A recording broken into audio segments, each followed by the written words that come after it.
Oh yeah!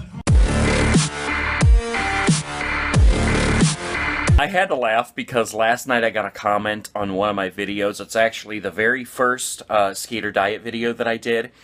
And this dude, I don't know if he's just a troll or if he actually watched the videos and just doesn't get it or what the deal was. But this guy made a comment, said something about, "Bro, I watched all your videos and I expected to see a new man after 2 months, and you still look the same." And it's like, either this dude just doesn't understand that you don't lose 200 pounds in 2 months, or he's just being a troll.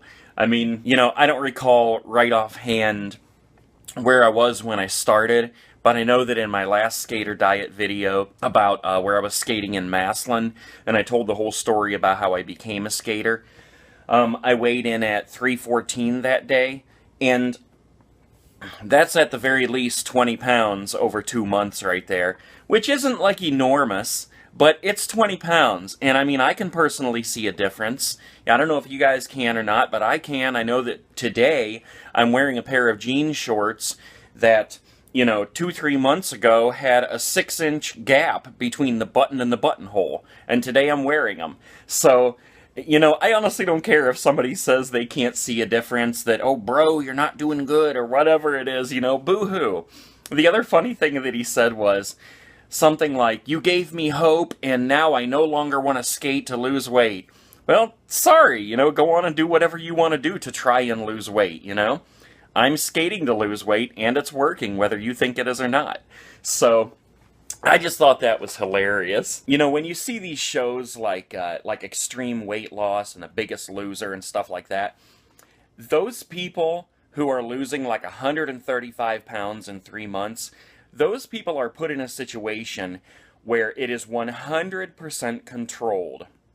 They are told and monitored what to eat every single day, every minute of every day, and every minute that they're not sitting there eating what they're told, they are in the gym busting their hump.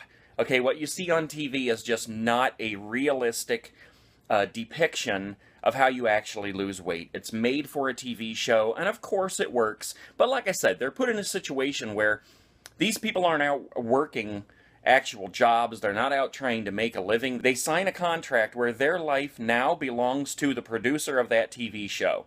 And their sole purpose in life is to lose as much weight as they possibly can by following every single directive and living in the environment 100% of the time.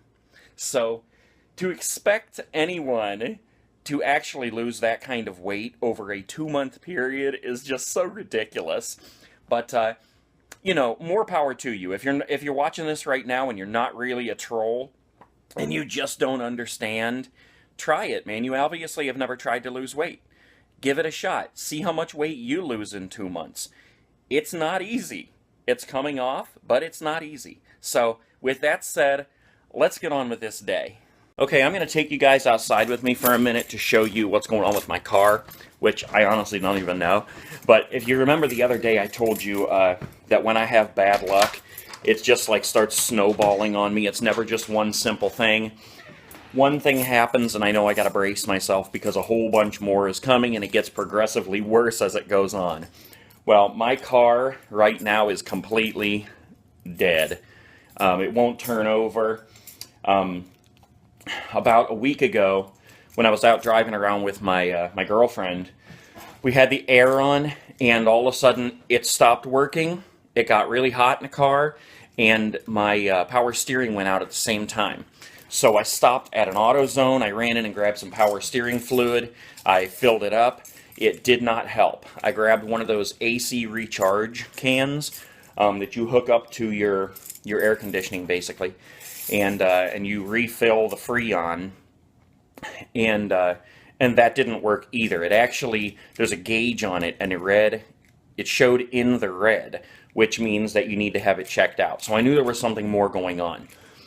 I looked it up online, started doing some research for my particular car, and I found that when this happens, where both of those go out at the same time, basically that means that you need a new serpentine belt. So I'm like, okay, anything that needs done with my car, I pretty much do myself. I'm not a mechanic. I don't know a lot about cars, but I taught myself how to change the brakes and things like that, because I can change my brakes for about 40 bucks all around and a little bit of elbow grease, where if I took it in somewhere, it'd cost anywhere up to like $600-700 to have it done. So you save a hell of a lot of money when you're doing this work yourself.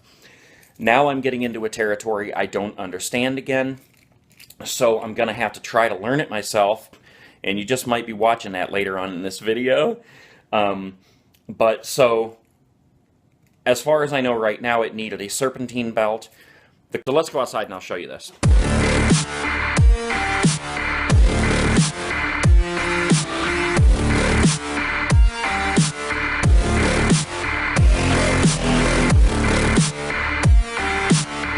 Okay, so look at this. It turns out this has so much corrosion on it that it actually broke when I tried to take it off. Yeah, this battery's toast. Let's go to Walmart. Okay, so we're taking Big Daddy's truck. There we go.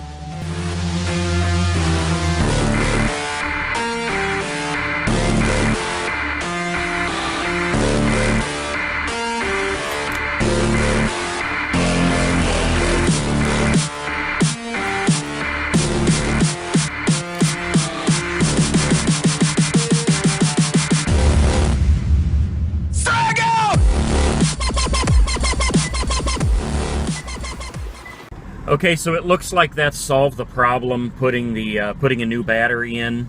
That solved the problem of the car dying, obviously, and the problem of not switching gears how it was supposed to while I was driving, as well as that knocking that I was hearing under the hood. I don't know why that would have anything to do with the battery, but you know, apparently it did, because I'm not hearing that at all. I guess the people in the PT Cruiser page were right. So thank God for that. Now we're just back to the original problem of the AC being out and the power steering being out. And from what I understand, I need to get a serpentine belt now and change that out. That will be interesting. I have never torn this thing apart, or any other car, that in such a detailed way before. So this will be interesting, but like I said before, you got to learn to do this stuff, or else you're going to be paying mechanics $700, $800, $900 at least to do it for you.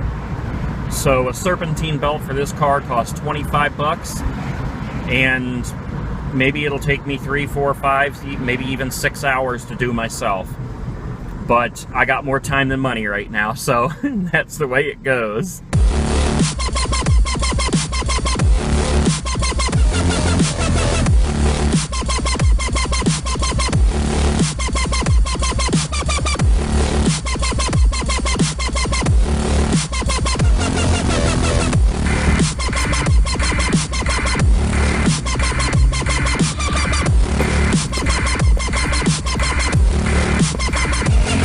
I gave my brother a call, and I'm heading over to his house to change this damn serpentine belt.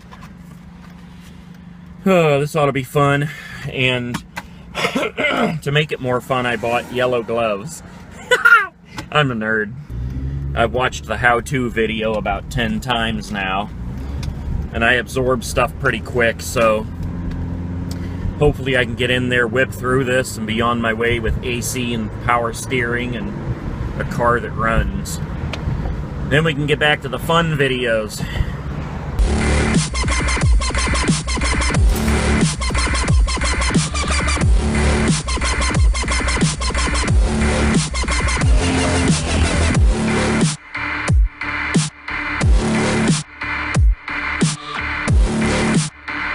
When I walked out of the house, I put on my flip-flops because I didn't plan on coming right over here. So I'm doing this in sock feet. It's 3:12 p.m. right now. Let's see how long it takes me to do this. I've never done this before. Hopefully I can still drive out of here when I'm done.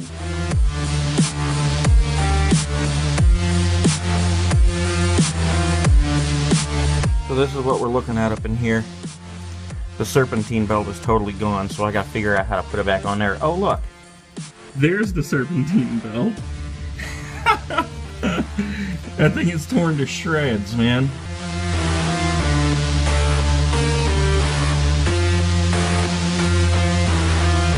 Well, shucks, I think we done did it, Paul!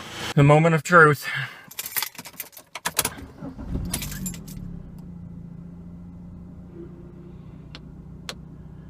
Everything sounds good.